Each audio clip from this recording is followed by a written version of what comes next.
Ce programme vous est offert par Illico Cash.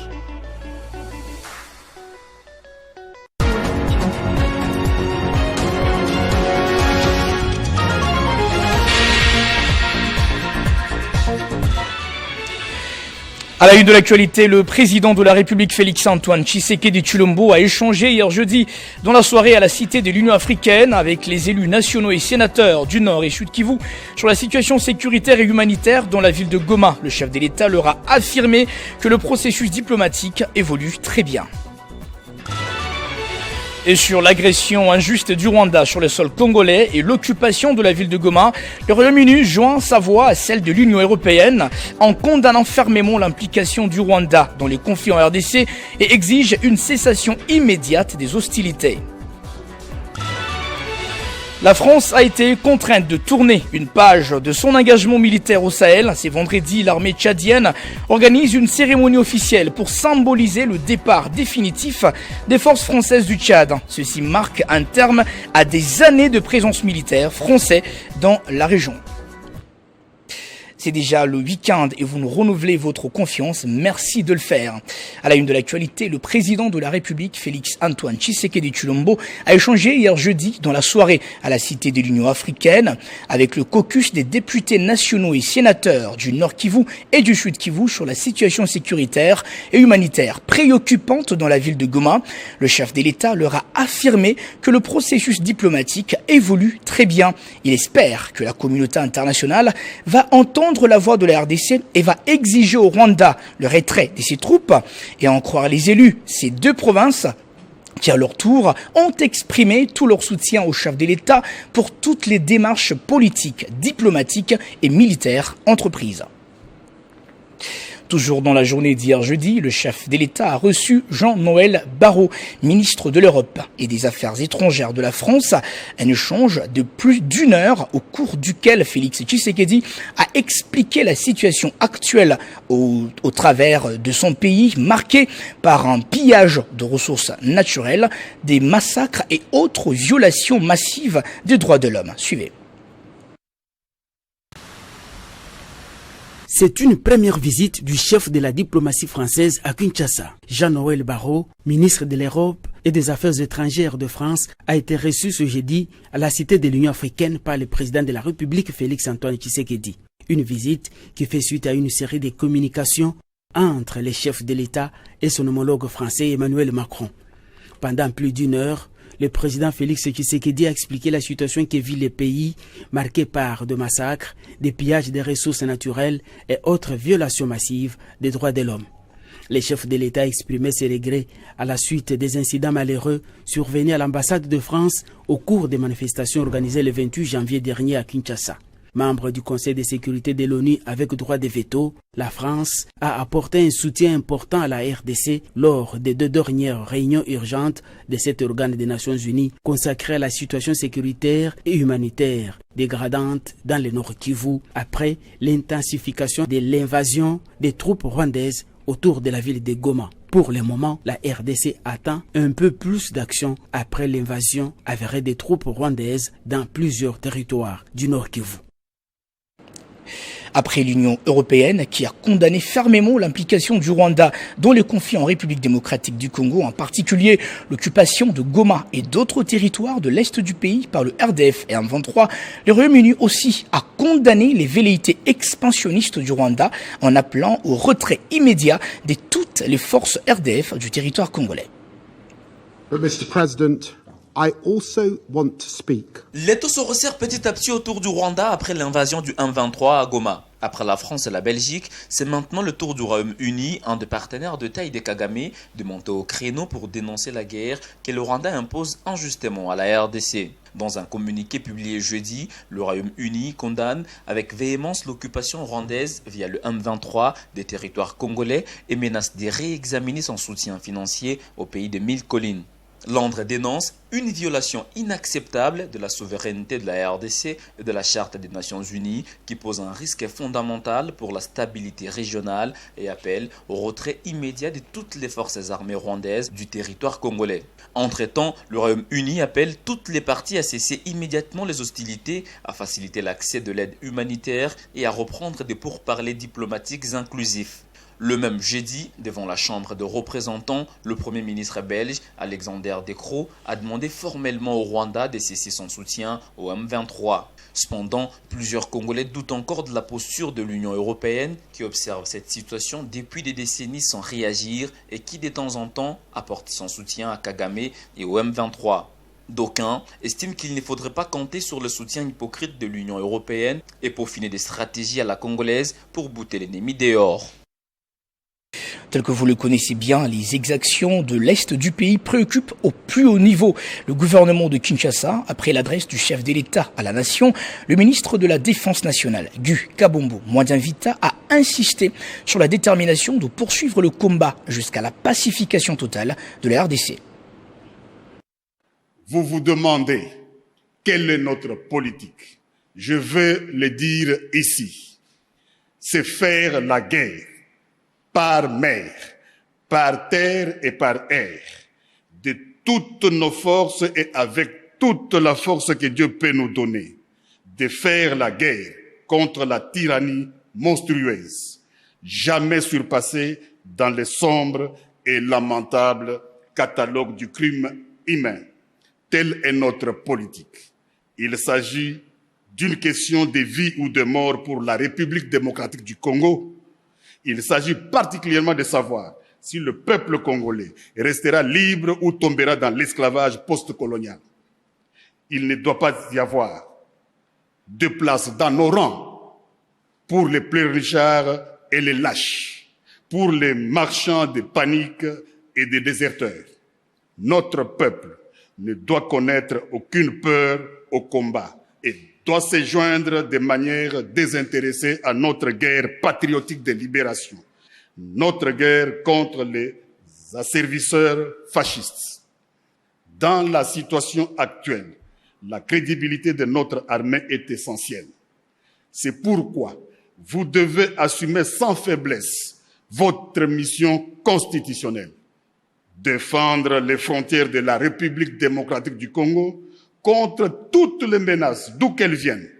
Vous devez donc faire face aux menaces qui se présenteront dans tous les domaines de conflictualité. Chacun d'entre vous doit se sentir concerné par cette mission. Ici, nous restons debout et nous nous battrons. Il n'y aura pas d'autre retrait. J'ai ordonné donc que tous les plans et instructions concernant un prétendu dialogue avec les terroristes du M23, supplétifs de l'armée rwandaise, soient complètement brûlés, et ce, immédiatement. Nous allons rester ici au Congo et nous battre. Si nous ne pouvons pas rester vivants ici, alors restons ici morts. Et justement, dans l'optique de recherche du retour de la paix en RDC et dans la sous-région, le chef d'État et de gouvernement de la communauté de développement de l'Afrique australe, SADC, se réunissent ce vendredi 31 janvier à Harare, au Zimbabwe, pour un sommet extraordinaire consacré à la situation sécuritaire en RDC. Les discussions devraient principalement porter sur l'avenir de la mission de la SADC en RDC, Sami Diorsi. On reste sur le chapitre de l'agression rwandaise où le CESAC, Conseil supérieur de l'audiovisuel et de la communication, a interdit aux médias de diffuser des informations relatives à la situation de l'Est sans avoir la confirmation de l'armée et de diffuser des activités et entrées au Rwanda ainsi qu'en 23 sous peine d'être sanctionné. Christian Botsembe, président du CESAC, l'a dit lors de la conférence de presse tenue ce jeudi. Nous avons demandé aux journalistes de s'abstenir de diffuser des informations sur la guerre sans se référer aux sources officielles, parce qu'il faut le dire, désormais, un média qui prendra le risque de diffuser des informations au sujet de la guerre sans qu'il y ait de sources référentielles officielles, je vais le fermer, sans attendre quoi que ce soit. On va le fermer. Et il y a les médias aussi qui doivent les médias doivent s'interdire toute diffusion des débats relatifs aux opérations militaires menées par les FARDC sans la présence d'un ou de plusieurs experts militaires, puisqu'on l'a dit. Et chers amis de la presse, vous devez le savoir, quand on parle de la santé, on fait appel aux médecins. Quand on veut parler de l'architecture, on fait appel aux architectes. Alors il ne faudrait pas que lorsqu'on veut parler des choses cruciales, comme celle de l'armée, que l'on appelle simplement des analystes politiques que l'on trouve aujourd'hui au Congo. Alors là, on se dit, non, il faudrait laisser ça, l'exclusivité, aux professionnels. Et les professionnels, on en trouve beaucoup. Et encore ici, il faut le dire, quand on dit expert militaire, on ne dit pas membre du gouvernement. On ne dit pas forcément membre du pouvoir. Un expert militaire peut être un opposant, il n'y a pas de problème. Mais au moins, il a une certaine légitimité dans son rendu pour éviter tout amateurisme parce que c'est très très dangereux. Donc les médias qui vont s'écarter de la logique, eh bien, on n'aura pas d'autre choix que d'aller dans ce sens-là. Et les émissions à téléphone ouvert, ça on l'a dit aussi, on a vu quelqu'un ouvrir sa télévision, au cours d'une émission, il appelle avec son téléphone un habitant de Goma et il lui pose des questions et l'habitant de Goma se met à dire des choses. D'abord, on ne sait pas si effectivement il est à Goma, on ne sait pas si ce qu'il dit est vrai ou faux. Alors on se dit, qu'est-ce qu'on fait de la pré-écoute alors? Pourquoi on ne fait pas le pré-enregistrement? Comme je le vois dans certaines chaînes, ce n'est pas parce que Télé 50 est ici que j'en parlerai. Plusieurs fois j'ai vu, il y a Congo Web, il y a plein de médias qui le font, qui prennent au moins le temps de pré-écouter les gens avant de le diffuser à l'antenne. Et face à la dégradation de la situation humanitaire dans l'Est de la RDC, la ministre des Affaires sociales, Action humanitaire et Solidarité nationale, Nathalie Aziza Mounana, a échangé avec le représentant spécial adjoint du secrétaire des Nations Unies, Bruno Le Marquis. Les deux personnalités ont brossé la situation sécuritaire et qui est accentuée par la crise humanitaire et qui nécessite une intervention urgente du gouvernement congolais. Suivez. La ministre des Affaires sociales, Action humanitaire et Solidarité nationale, Nathalie Aziza Mounana, a reçu Bruno Le Marquis, coordonnateur humanitaire du système des Nations Unies et représentant spécial adjoint du secrétaire général de l'ONU en République démocratique du Congo, pour faire le point sur la situation humanitaire dans la ville de Goma et voir comment le gouvernement pourra apporter assistance aux déplacés des guerres. Alors c'était une réunion de planification sur un certain nombre de sujets, mais en premier lieu la situation donc à l'est de la République démocratique du Congo et notamment dans la ville de Goma, voir comment la communauté humanitaire, dans le plein respect des principes humanitaires, comment les acteurs humanitaires vont continuer à opérer au service plein et entier des Congolaises et des Congolais qui sont affectés et qui ont des besoins dans la ville de Goma, autour de la ville de Goma, pour que les actions puissent continuer. La communauté humanitaire, les agences des Nations Unies, les ONG sont en train de chercher les voies et moyens par lesquels, dans le respect des principes humanitaires, ils vont être là sur le terrain, continuer, et notamment comment, dans cette période de grande urgence, apporter de l'appui pour les besoins les plus essentiels maintenant. Donc ça, c'est des choses immédiates pour lesquelles il faut que les acteurs puissent intervenir. Ensuite, nous avons discuté de la situation humanitaire plus généralement dans le pays et le lancement prochain de ce qu'on appelle le plan de réponse humanitaire 2025 qui couvre tous les besoins humanitaires du pays, y compris les 6,5 millions de déplacés congolaises, congolais. C'est le moment vraiment de travailler étroitement ensemble pour trouver des solutions à une situation qui est en pleine évolution. La situation humanitaire étant alarmante à Goma, Nathalie Aziza Mounana, ministre des Affaires sociales, Action humanitaire et Solidarité nationale, s'est dit très préoccupée et annonce des mesures urgentes pour les déplacés des guerres. Et nous allons rester avec la ministre des Affaires sociales, Action humanitaire et Solidarité nationale, Nathalie Aziza Mounana, qui continue à apporter son soutien aux forces armées du pays et au président de la République, Félix-Antoine Tshisekedi Tshilombo. Elle dit non à toute infiltration. Jean-David Kilolo. Au nom de la solidarité nationale, pour le Nord Kivu, vous n'êtes pas seul, nous sommes avec vous. Vous êtes avec le commandant suprême, Félix-Antoine Tshisekedi Tshilombo. Vous êtes avec le gouvernement central, vous êtes avec notre Premier ministre, Excellence Judith Suminwa Tuluka, vous êtes avec notre parti politique FIDEC, vous êtes encore avec Maman Marie-Thérèse Masuka Saini, gouverneur de Lualaba. Vous êtes dans nos cœurs en ce moment. Toutes les familles qui ont perdu le leur sur le champ de bataille, sur le champ d'honneur. Que Dieu puisse vous soutenir, que Dieu vous console. Nous sommes ensemble et nous compatissons avec vous. Le président Félix-Antoine Tshisekedi Tshilombo, le commandant suprême, est déterminé à mettre fin à cette guerre. Et je suis celle qui l'accompagnera pour animer sa vision pour que nous puissions retrouver la paix pour le Congo.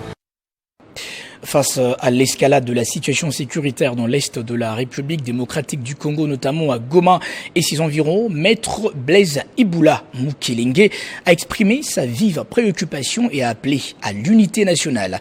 Dans sa déclaration faite ce 30 janvier, cet acteur politique et avocat au barreau de Kinshasa Matete a dénoncé l'agression rwandaise en cours et la complicité tacite de la communauté internationale.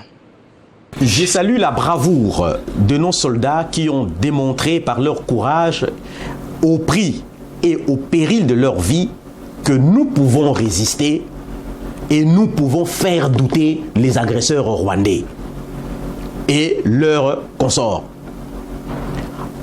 À nos soldats, en ce moment difficile, la stratégie de l'ennemi est d'ébranler votre morale, de maximiser la terreur et la peur en vous, d'anéantir tout courage de leur résister. Ne cédez pas à cette tactique de l'ennemi. Gardez le moral haut. C'est ça le début de notre victoire. Mais nous n'allons pas perdre cette guerre. Il s'agit de nos terres. Nous la gagnerons cette guerre. Nous devons tirer des leçons des batailles passées. Nous devons nous réorganiser. Nous devons regarder en face tout ce qui a été ou qui est de nature à nous affaiblir face à l'ennemi. Nos propos, nos actions, nos réactions qui frustrent les autres. Notre attitude à ne pas être mécontent du succès de l'ennemi sur nous. Tout comme l'obstination de certains de ne pas apprécier à leur juste valeur les actions des autres. À nos frères et sœurs, directement affectés dans leur chair et leur esprit par cette agression. L'immensité territoriale du Congo, sa population nombreuse, sa volonté prouvée de vivre dans un Congo indivisible sont les garanties que l'ennemi ne triomphera jamais. Tenons bon, ne donnons pas le flanc à l'ennemi. On parle justice à présent où tous les biens qui ont été confisqués dans les cadres du dossier Nanga et consorts sont désormais affectés à certains services du ministère de la Justice, dont la justice civile et la justice militaire. C'est ce qui ressort d'un communiqué du cabinet du ministre de la Justice Constant Mutamba, daté du 30 janvier 2025. Ce vendredi, l'armée tchadienne organise une cérémonie officielle pour symboliser le départ définitif de forces françaises du Tchad. La veille, l'armée tchadienne a retrocédé à dernière base le camp de Kosseyi et mettant ainsi un terme à des années de présence militaire française dans la région avec la fin de l'opération Barkhane qui mobilisait plus de 5000 soldats. La France tourne ici une page de son engagement militaire au Sahel. La France fait petit à petit ses adieux à l'Afrique. Après avoir perdu du terrain en Afrique de l'Ouest, c'est peut-être l'heure de plier bagages en Afrique centrale. Ce vendredi, la dernière troupe militaire française s'est résiliée définitivement du sol tchadien. Une commission spéciale chargée d'administrer la dénonciation de l'accord militaire entre Paris et Djamena avec un retrait ordonné des engagements bilatéraux sans précision d'échéance a déjà été mise en place. Cette commission échafaudée par les ministres des Affaires étrangères aura pour charge de notifier officiellement la dénonciation de l'accord de coopération militaire auprès des autorités françaises. Par voie diplomatique, la région du Sahel est aujourd'hui considérée comme le point zéro du terrorisme mondial. Reste à savoir si de tels accords donneront la priorité aux besoins des populations locales et favoriseront les négociations avec les parties belligérantes en vue d'une paix durable. Et pendant ce temps, la République démocratique du Congo garde soigneusement ses liens avec la France, alors que les pays du Sahel prennent davantage en main leur sécurité. Cette page africaine a marqué la fin de ce journal. Mesdames et messieurs, on prend le rappel de principaux titres. Le président de la République, Félix-Antoine Tshisekedi Tshilombo, a échangé hier jeudi dans la soirée à la Cité de l'Union africaine avec les élus nationaux et sénateurs du Nord et Sud Kivu sur la situation sécuritaire. Et sur l'agression injuste du Rwanda sur le sol congolais et l'occupation de la ville de Goma, le Royaume-Uni joint sa voix à celle de l'Union européenne en condamnant fermement l'implication du Rwanda dans le conflit en RDC et exige une cessation immédiate des hostilités. La France a été contrainte de tourner une page de son engagement militaire au Sahel. Ce vendredi, l'armée tchadienne a organisé une cérémonie pour le départ de troupes dernières de la France au sol tchadien. Ne nous quittez pas, mesdames et messieurs, dans quelques secondes, c'est la revue de presse.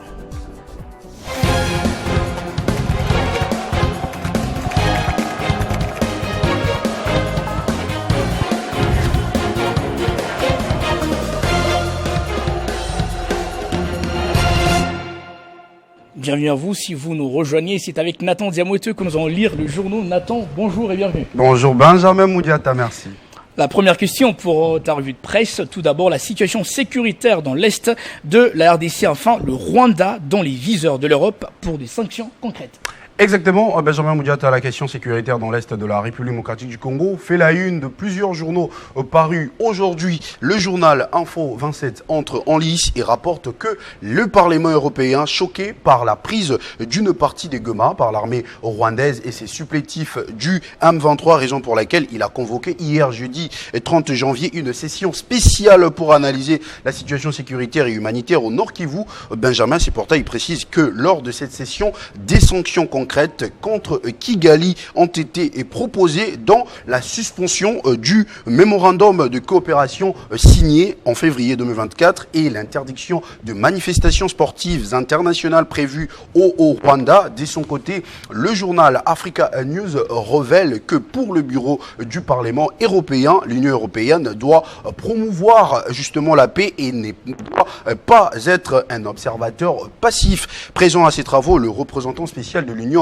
européenne dans le Grand Lac, Johan Borgstam, cité par le journal, a jugé, je cite, inexplicable l'inaction de l'Union européenne et a affirmé que la présence de troupes rwandaises sur le sol congolais est intolérable, poursuit justement ce média. Toujours hier jeudi, Benjamin Moudiata, le journal Les Quotidiens relate que le ministre des Affaires étrangères de la France a été reçu par le président Tshisekedi à Kinshasa. Cette première visite du patron de la diplomatie française fait suite à une série de communications téléphoniques entre le président Félix Tshisekedi et Emmanuel Macron dans le cadre de la résolution de la crise sécuritaire dans l'Est de la République démocratique du Congo. Dans ses multiples déclarations, rappelle le journal, Emmanuel Macron a toujours appelé au respect de l'intégrité territoriale de la République démocratique du Congo. Benjamin, pour sa part, Congo Nouveau revient sur le fait des appels pressants au dialogue ne cessent d'émerger face à la crise sécuritaire persistante à laquelle est confrontée la République démocratique du Congo dans sa partie orientale. Quant au journal Le Maximum, Benjamin, qui revient justement sur les actes de vandalisme posés le mardi dernier par les Kinois dans plusieurs ambassades à Kinshasa, ce journal titre Judith Souminois condamne et promet de poursuite. Voilà, Benjamin, ce portail note dans ses colonnes intérieures que les dégâts matériels ont été significatifs avec des véhicules diplomatiques saccagés et des bureaux ravagés, entraînant ainsi un climat de peur parmi les personnels des ambassades. La première ministre a ainsi rassuré les diplomates et exprimé son soutien aux victimes de ces violences. C'est quand même la réaction que le Congolais attendait, on doit le noter. Dernière question pour vous, Guerre. Dans l'Est, Donald Trump estime que la situation est grave en RDC. Effectivement, Benjamin Moudiata, Mediacongo.net informe que le 47e président des États-Unis a qualifié jeudi la crise entre le Rwanda et la République démocratique du Congo des problèmes très graves. Grave, le mot est lourd, insiste ce tabloïd. Benjamin, dirigeant de la première puissance mondiale, les républicains, il est mieux informé. S'il est bien briefé, il réagira promptement. Ça s'avance. Un diplomate rencontré au siège de Leoni à New York. D'ailleurs, poursuivre le confrère de ce média, le nouveau secrétaire d'État américain Marco Rubio avait évoqué la crise entre la RDC et le Rwanda avec le président Tshisekedi. Et pour finir ce tour d'horizon, Benjamin Moudiata, de son côté, zone bourse pointe sur sa une.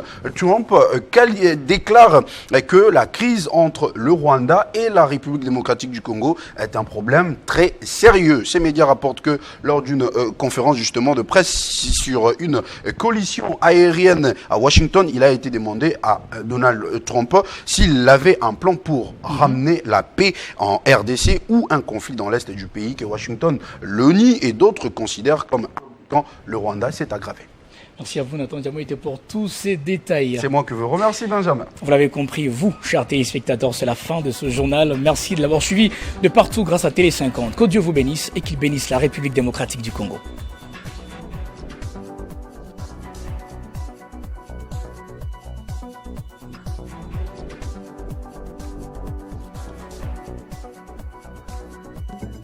Retrouvez toute l'actualité en continu sur www.tele50.cd. Ce programme vous a été offert par Illico Cash.